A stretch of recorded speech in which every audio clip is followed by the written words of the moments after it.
Hello students, and welcome to one more session of personality development classes.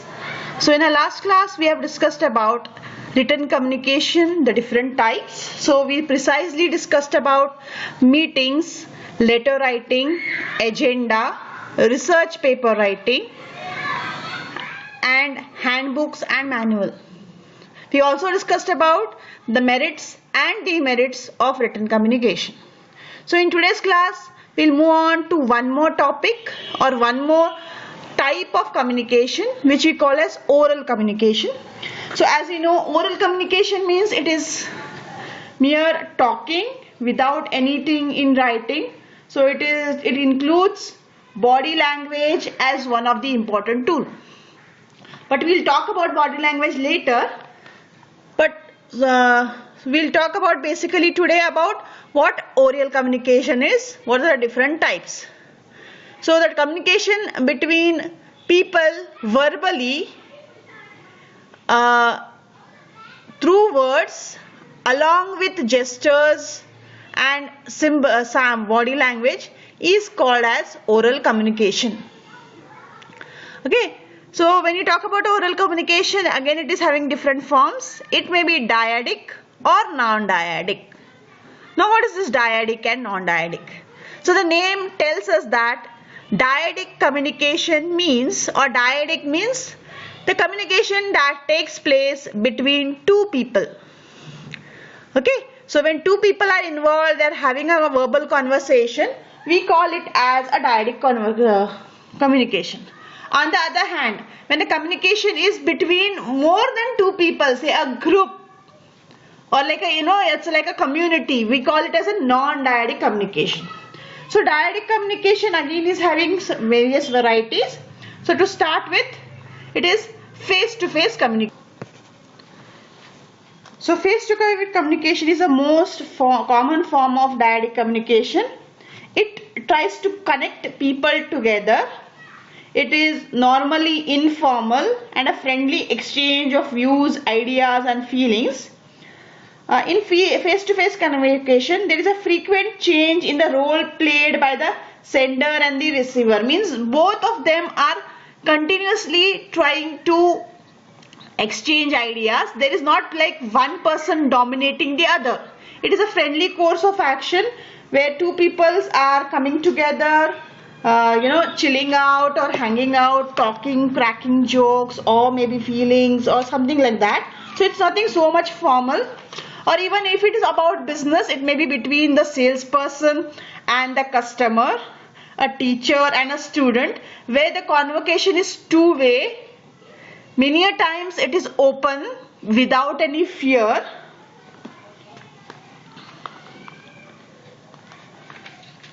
So this is about face-to-face communication.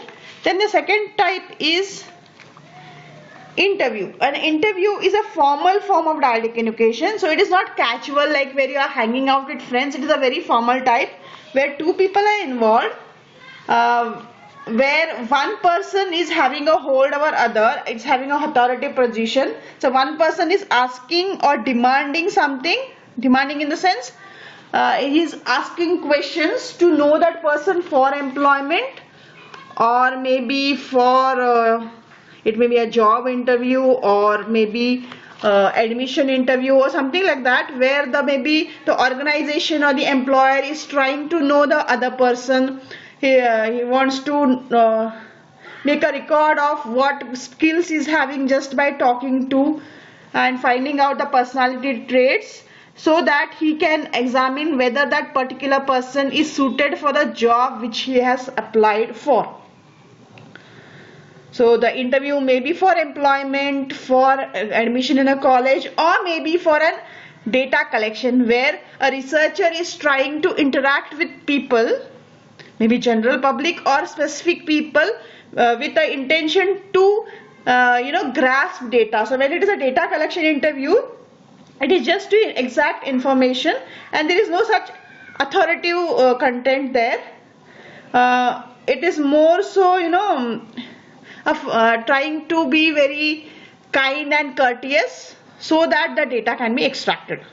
So interview can be for job, employment interview or for data collection or for an admission and so on. Next form of oral communication is telephonic conversation. So telephonic conversation is a conversation where you are physically not meeting, but it is through a wire. So where it's a valuable means of communication where the distance between people doesn't matter. You can talk to them at a very fast pace without moving to that person. But here we don't have to use eye contact or body language because only the receiver is going to hear your voice. So your voice should do all the tricks. So there are a few suggestions to be followed while making calls. So we shouldn't use slangs. Slangs means that the style of a particular region which is not being understood by other regions. So your language should be clear without using high words. Then you should have a cheerful tone, a friendly tone. You need to know how to modulate your voice, means the pitch of your voice should vary based on how the conversation is or what is the topic. You have to spell out words clearly if they are difficult to listen, so that if there is a chance of misunderstanding, it can be clarified by use of that spelling. Then speak to the point, don't go lengthy in conversation. Don't call them at odd times, that is at say late nights or maybe at the lunch hour or something like that. Then you have to organize your thought, means you should when it is if you're talking to your friends and family, it doesn't matter, but when you are on an official talk, a formal talk, you should concise the content of your talk about what information you have to give, and even you should be a patient listener so that whatever the receiver is trying to come back, you should hold it properly.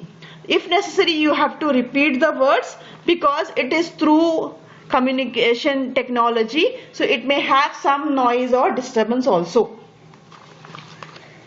Then the next form of dyadic communication is dictation. Now dictation is where one person is talking and the other is listening. It is normally done in offices, in corporate offices, where the boss or the senior person is trying to tell the juniors for maybe the task of the day, or he's asking to type a letter, or maybe the things to do. So it is where the steno or the secretary is trying to note down in say in shortcuts about the letter to be typed, the points to be done. So while doing dictation, you have to know what is the capacity, speed of your steno.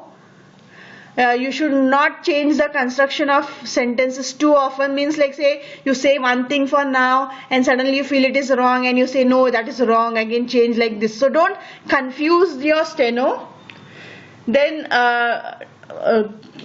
give short dictate in punctuation marks. Then the beginning of a new paragraph should be signaled. Dictate in phrases with appropriate pauses so that the steno can take it down. Don't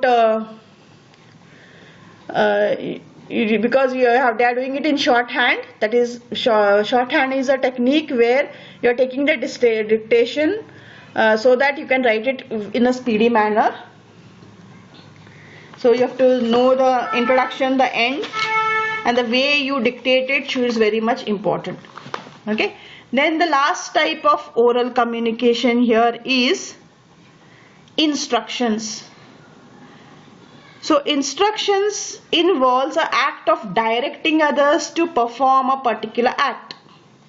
Okay, so here instructions again is a one-way form where you are talking to another person, but you are instructing to them to do, maybe to operate something or to do something. So you are giving them orders. Say for example, you are asking your secretary to make arrangements for a meeting, or asking your supervisor to make arrangements for some event, for a supply of stationery or for some catering. So instruction is a method where a higher official wants his juniors or employees or subordinates to accomplish a specific task. Okay, so instruction is about giving orders in simple languages. Here you are not telling them anything to write, but you are giving them clear instructions so that the whatever you have said, it shouldn't be confused or it shouldn't be complicated. If necessary, keep on repeating them so that if they are slow learners, they can understand it well, and there will be no flaws in finishing the job which is assigned to. So these are the different forms of dyadic communication. Now next we'll move on to non-dyadic communication. So non-dyadic communication, as I told you, it is a form of communication between a group of people. So here it involves maybe meetings, conventions, seminars, panel discussions and so on.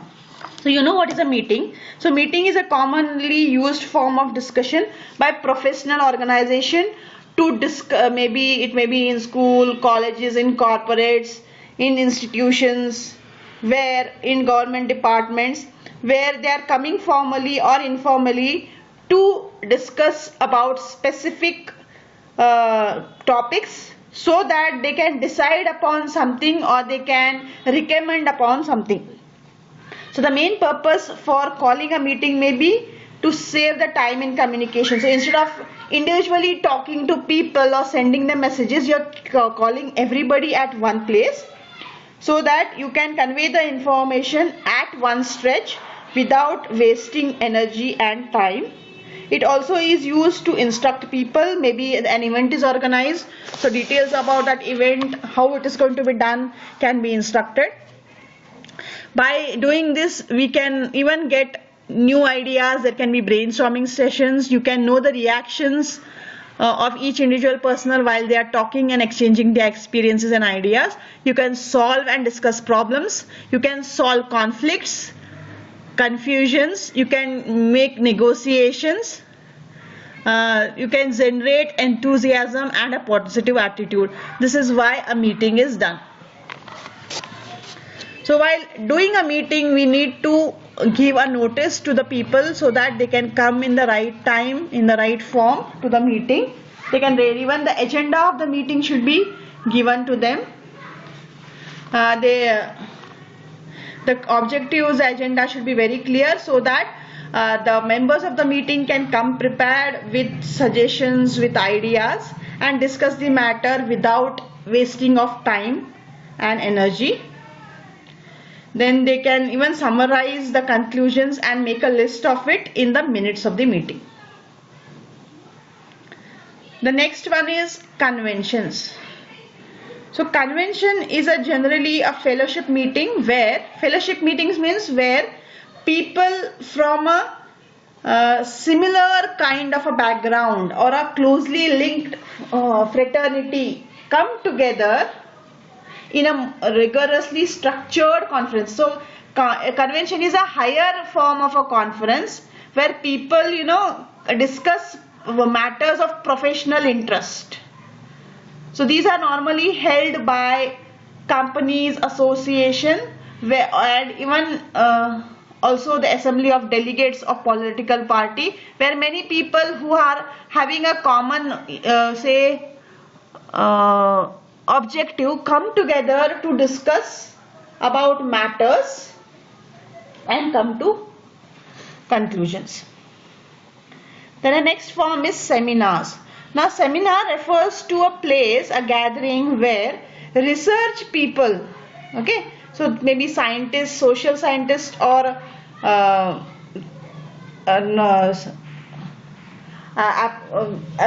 absolute science scientists come together to present their research about their findings. The seminar is a place where researchers come, it's a platform where they come to share what they have researched on, what are their findings, how it is done. So each person is given some time to present the paper, their findings, and then there is a brainstorming session where the spectators may even ask queries for the findings or research done. Then the next one is conferences. So it is also another form of professional gathering. And here the main objective is to confer, means people with similar interest come together. So a seminar or a conference go hand in hand. Um, so it may be a wider form of a seminar or a symposium. Here the thing is the number of participants are more in a symposium and less in a seminar, or conferences go in the same line. So here people with same background, say it is a conference of doctors or it's a conference of lawyers, or so it's same professional people come together and discuss points. So it may be about research, or it may be just about their experience, pooling up their knowledge and interest skills. Then lastly, panel discussion. So panel discussion is one where people from different perspectives, from different professions come together on a single platform to share their experience. So it's not about a common thinking people, or maybe people from same professions are coming. So panel discussion may be about people from different backgrounds, from different professions come on a common platform, interact with the spectators so that they can share their experience and handle the querying. So it's a form of a cooperative thinking where they want to get to a say it's a public discussion program, maybe on a radio or a TV, where experience sharing is the prime data rather than research or anything else. So this is all about different types of dyadic and non-dyadic communication. So we can just sum up with the merits and demerits of oral communication. So oral communication is much cheaper, it saves a lot of time. You can do the communication at one stretch to a lot number of people. You can have one-to-one contact as you are speaking to them directly. You can modulate your voice and your feelings, and your enthusiasm can be shown by your body language. It is more reliable, and you can get instant feedback, while written communications take some time. On the other hand, demerits may be if the sender and the receiver are located at different places, the technology that is on internet or your phone call may create some problem. Then written you can't retain the oral communication for a long time, but now it is possible as you can have a recording of it. And oral communication is not legal as it is not written, it is not signed by anything, so it is not permanent and it's not used as an evidence also. So that's all about oral communication. I hope you have understood it. So any queries, please comment. So do like and subscribe my channel to get the further notification. So that's